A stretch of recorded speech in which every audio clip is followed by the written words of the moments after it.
First story. OP's entitled parents and her golden child brother always bully her and belittle her achievements. But now, she has a boyfriend who ate them alive after they bullied in front of him. Now they are having a meltdown because she didn't stand up for the family. So OP decided to cut ties with the family. I'm in a really tough spot and could use some perspective. I 28F have been dating my boyfriend, Alex 31M, for about a year now. He's been wonderful and supportive, especially through some difficult times.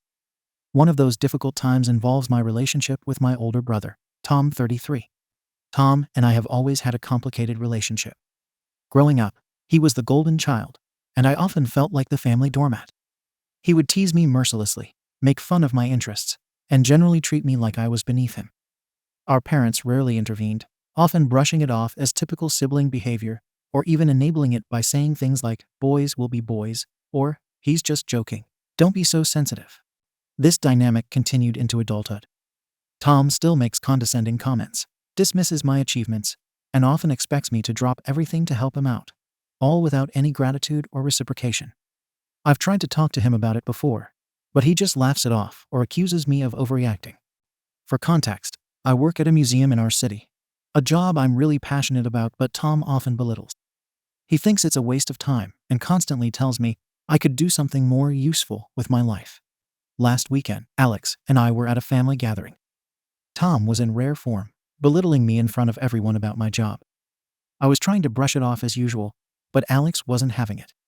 He stepped in and told Tom to stop treating me like a doormat and to start respecting me as an equal. Things escalated quickly. Tom got defensive, and the situation turned into a heated argument. Alex called Tom out on all the times he's treated me poorly and accused him of being a bully. Tom fired back, saying Alex didn't know what he was talking about and should mind his own business. Our parents tried to defuse the situation, but ended up taking Tom's side, saying Alex was overstepping and causing unnecessary drama. Now, Tom is furious with me. He says I should have stuck up for him and defended him against Alex. He claims that by not doing so, I've betrayed our family and humiliated him in front of everyone. My parents are also disappointed, feeling like I should have controlled the situation better. Alex feels bad that things got so heated but stands by his actions, saying someone needed to finally call Tom out on his behavior. I'm torn. On one hand, I appreciate Alex standing up for me, but on the other hand, I feel guilty for not defending my brother in that moment. AITA for not sticking up for my brother. Should I have done something to defuse this situation? AITA. I wanted to add that part of why I didn't defend Alex more strongly is because, whenever I did try to say something in his defense, my parents just bulldozed over me. Every time I tried to speak, they'd yell over me, which brought back all the feelings of clamming up like I did when I was younger. It made me freeze up and just stand there, especially since it seemed to only make Tom even angrier. I felt trapped, not knowing how to diffuse the tension as it got worse and worse. I'm working on it, but it's not easy, especially in situations like this. By the end of the entire thing, I was just standing there crying, and Alex took me to our car to go home. I've been fielding phone calls from my parents and brother since last weekend. I know I'm not responding to people, but I just posted this on a whim and just put it away. AITA 2. Hi all, I just woke up to more comments. I'm just writing this edit to say I'm going to visit my Aunt Amy tonight to discuss what happened. She hosted the get-together and has always been someone I can turn to for help or advice when I need it. She and my uncle usually step in to diffuse these situations when they're around, but they were both in the kitchen when this happened. Aunt Amy understands the family dynamics better than anyone, so I'm hoping she can give me some clarity. Also, please stop deeming me and saying that Alex should leave me. Alex has been incredibly supportive, and we're handling this together. I appreciate everyone's concern, and I understand people not liking that I froze, but that's what happened. I love Alex, and he's been amazing for my self-confidence, but I still struggle with it around my parents and brother. OP is voted NTA. Update. 3 days later. Hi again, everyone. I wanted to write a quick update now that Sunday is over. I ended up talking to my Aunt Amy and Uncle Joe last night when I went over for dinner, as I mentioned. They have always been a safe haven for me, and it was really comforting to hear their perspective. Amy and Joe told me that my parents have always been wrong in how they treated me, and that the way they let Tom belittle me is not okay. They said that whenever they tried to stand up for me, my parents would not let them see me and Tom. One instance they brought up really hit home for me. I remember not getting to see Aunt Amy and Uncle Joe for a few months after my mom and Amy got into an argument. This happened after Tom ruined some of my favorite books, and Aunt Amy tried to defend me. She told my mom that it wasn't fair for Tom to face no consequences and that I deserved better. My mom got so furious at Amy's interference that she decided to cut off contact for a while. I think I was 7. I didn't fully understand why I suddenly couldn't visit them anymore. But I remember being upset and even more isolated. Joe explained that this is why they always tried to take me on outings whenever they could. It was their way of giving me a break from the environment at home. It just seemed to hit me all at once while we were talking. They're the ones who took me to the zoo, a movie, or just a walk in the park. All my happy memories as a kid were never with my parents. Honestly, they're who I think of when I think of what a parent should be. After our talk, I've decided to go without contact with my parents and Tom for the time being. I need to focus on what I want and what's good for me. My aunt and uncle also promised they'd run interference for me, so I don't have to deal with them. Also, Alex proposed to me yesterday morning. I honestly didn't expect it, but I'm so happy. We're going to be visiting his family over the long weekend to celebrate, and my aunt and uncle are going to go with us. I don't know what's going to come of cutting my parents and brother out, but I'm glad I'm doing it. This will be the only update I give on this on Reddit. Anything else will remain between myself and my family. Second story. After 12 years in NC, my drug addict mom reached out with her 2-year-old baby, ready to abandon her too, so I adopted my sister myself. Now she demands I give her my husband's money after seeing my sister's dress and toys, saying if I gave her the money at first, she would have raised the baby herself. So I revoked her visits and went NC. I 34F have a difficult relationship with my mother. She had me when she was 17 and was addicted to various substances when I was growing up. She'd leave me with whoever would watch me for days on end, and I'd end up mostly raising myself. I left home at 16 and couch surfed with various friends until I was able to get my own place. At 25, I met my now husband, and we got married 3 years later. His family is the polar opposite of mine and is incredible, so loving and warm that I honestly consider his parents mine and call them mom and dad. They also happen to be quite well off, but that isn't something I care about. I mention it because it matters to the story. Last year, my mother reached out to me after a decade of not speaking to her, wanting to reconnect and introduce me to my little sister, who was 2 years old. I was confused as I hadn't even known she'd been pregnant, but it seems she'd been a change of life baby. I thought maybe she'd turned over a new leaf, and if not, I wanted to make sure the kid was okay. At first, it seemed like things had changed, and she was trying. This illusion lasted for the first few visits over 6 months. Then she broke down, told me she couldn't do this, and asked me to take my sister. My husband and I had a long talk about it. We'd been struggling with fertility and had been considering adoption anyway. We told her if we were doing this, we were doing it right, and we had his family lawyer ensure it was a legal adoption and airtight, which took several months. My in-laws adore her and consider her their granddaughter. They've even set up a trust fund for her. We have allowed my mother one supervised visit per month, so she's not totally cut off from my sister. But during these visits, things went badly as she saw how she was dressed and the toys she had and realized they were expensive. She began to rip into us for hiding the fact we have money and how if we'd just given her money, she'd not have given us my sister, as she could have taken care of her better. I told her that while we have some money, it's mostly my husband's money and not ours, so she had no right to know about it. And I also told her that I wouldn't have given her money anyway as I didn't trust her. She broke down, calling me a selfish bee who'd never considered how hard things were for her. I now feel some guilt. My husband has told me if I want to make me feel better, he'll give her money. But that seems like a bad idea as she'd likely use it badly or blow through it, then expect more. Despite this, though I do feel bad, maybe I should have tried to help her more now that my luck is better. Or maybe I should have been honest with her. AITA for keeping this from her? Comments. Dependent aside 19750. NTA. If hubby wants to pay for something, it can be a treatment program for mom to get the help she needs. But you are definitely not the a-hole. Mom is trying to manipulate. OP. I tried many times to try to get her to get clean over the years before I cut off contact. She had no interest, and I don't think that has changed at all. If I thought that she'd even consider it, I'd have him do that if he truly wanted to spend money on her. Dependent aside 19750. Yeah, I'm not surprised. It will shut down her whining pretty quickly, though, if that's all you're willing to pay for. P. Cripper 73. Don't give her a penny. She'll come back for more. and you know she will deep down. OP. Yeah, I do. I want to help her despite how she was with me growing up. But I know that's not the right way to go about it. This has brought up a lot of old feelings I thought were long gone, like guilt. MRMAM 8100. Your mom doesn't want the money so she can take care of your sister. She just realized she lost her chance at a free meal ticket before she gave her up for adoption. Judgment. NTA. Update. 2 days later. I got some really good feedback from my post, and it led to my husband and I staying up most of the night discussing what we wanted to do, and a decision was reached. It wasn't an easy one, but we have a child to think of now, and she has to come first. We blocked my mother on every social media site.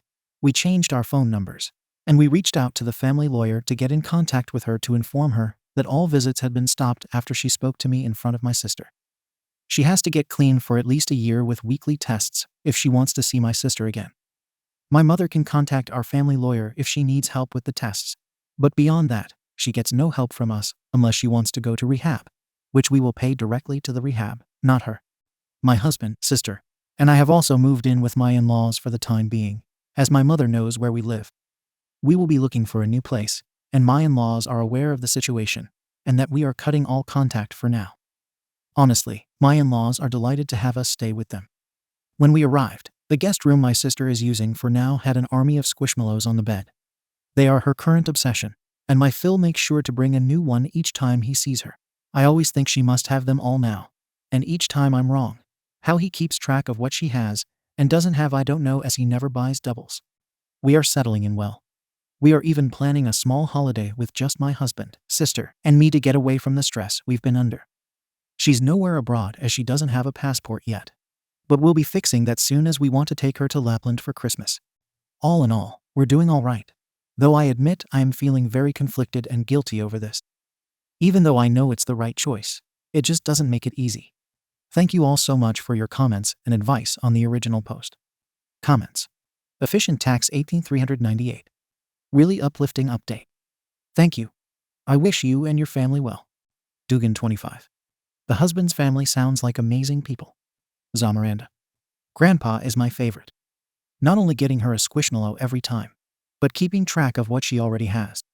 These men love that little girl. It makes my heart happy. Third story. Narcissistic husband slapped OP in front of his whole family, humiliating her after his sister had a bad allergic reaction to her food.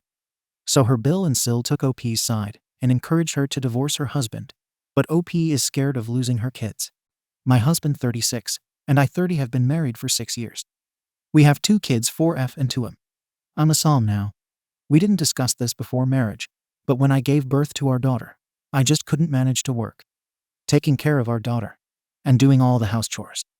There were times when I needed help at home, but I felt like I couldn't ask for help because I wasn't bringing in any money. It was also very difficult for me to be financially dependent on my husband. I never asked for anything for me, because he sometimes voiced how he felt a lot of pressure as the sole provider. Fast forward to 3 days ago. His younger sister lives in another country and comes to town once or twice a year. Last week, she told him she would visit. My husband and I invited the family for dinner. We were all having a good time when my sister started coughing and had trouble breathing. It was then that I knew she was horribly allergic to peanuts. I later knew that she had gone into anaphylactic shock a few times before. We all rushed to her side to help. I then got slapped on the face from behind, not so hard, but it did sting.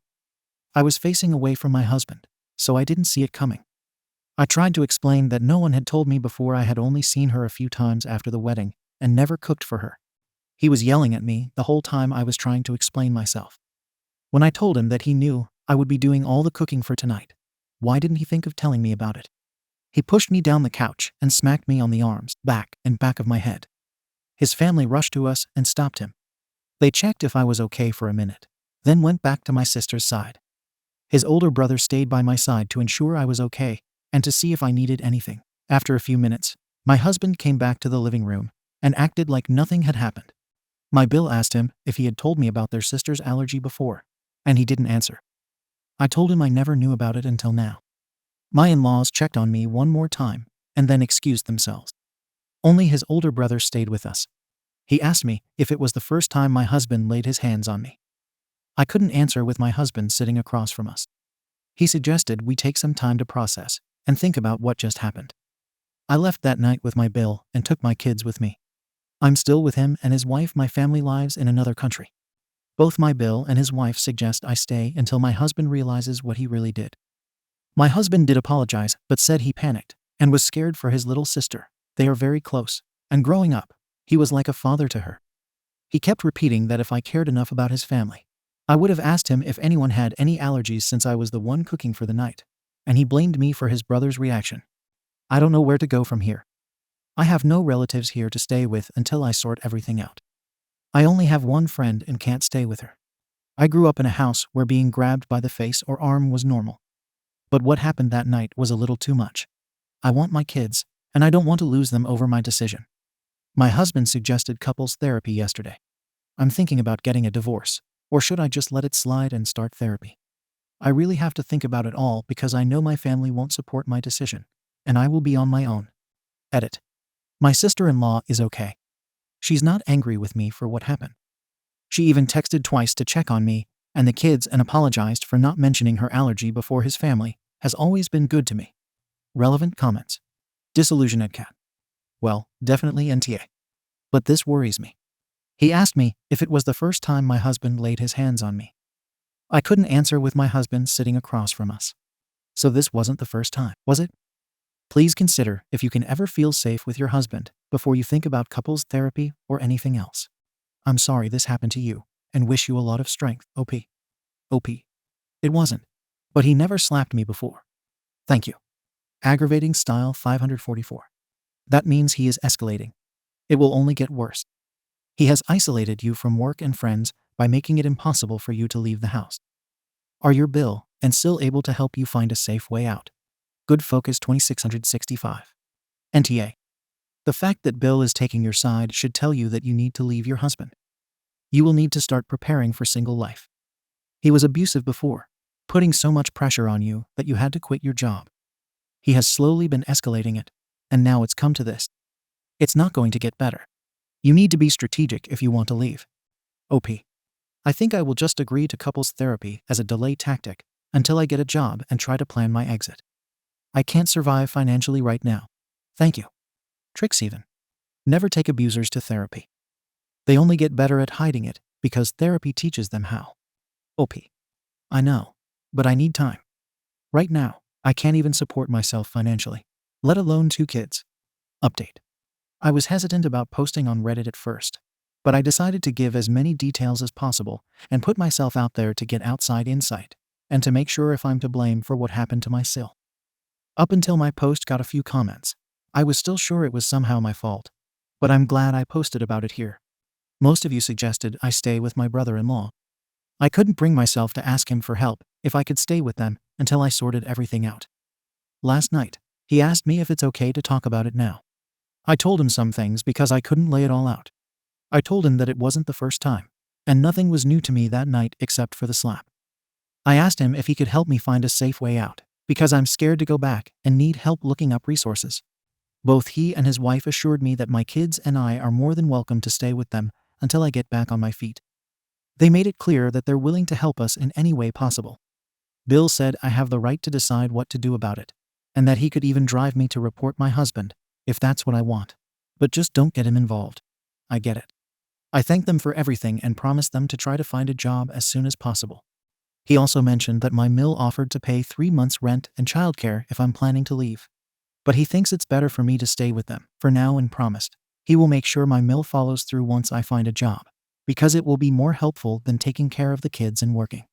He told me to never feel like I owe them something, because I would have done the same for them. I met my husband through my Bill when I worked with him for 6 months, and that he doesn't want my children to grow up wondering why no one loved them enough to step up and help their mother, or end up abused or abusers in the future. His words made me wonder. If he referred to his own brother as an abuser, then why am I still trying to look for ways to justify it or accept the blame? Although I'm not planning to get the police involved, my Bill's wife is helping me document everything.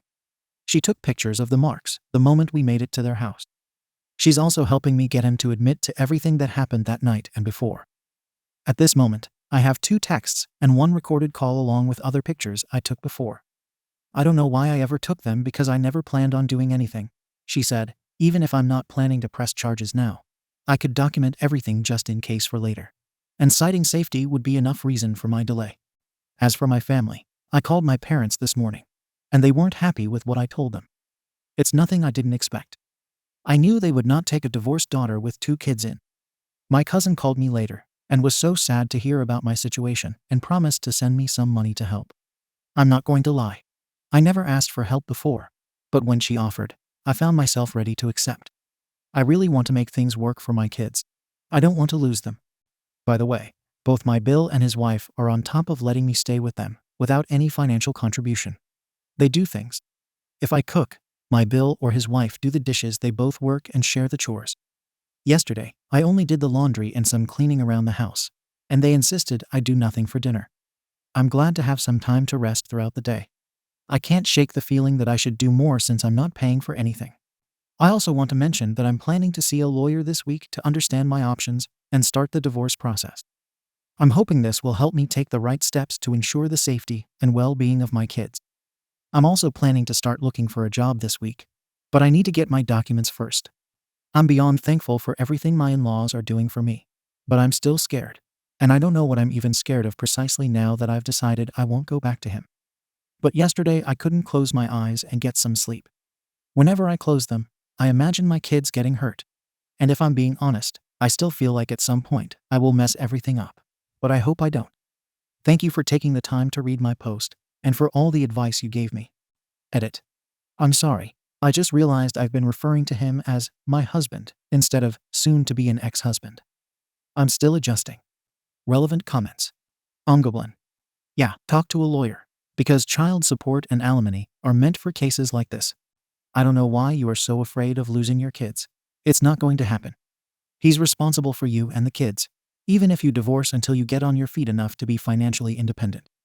This is assuming a country has decent marriage laws like most of the US has.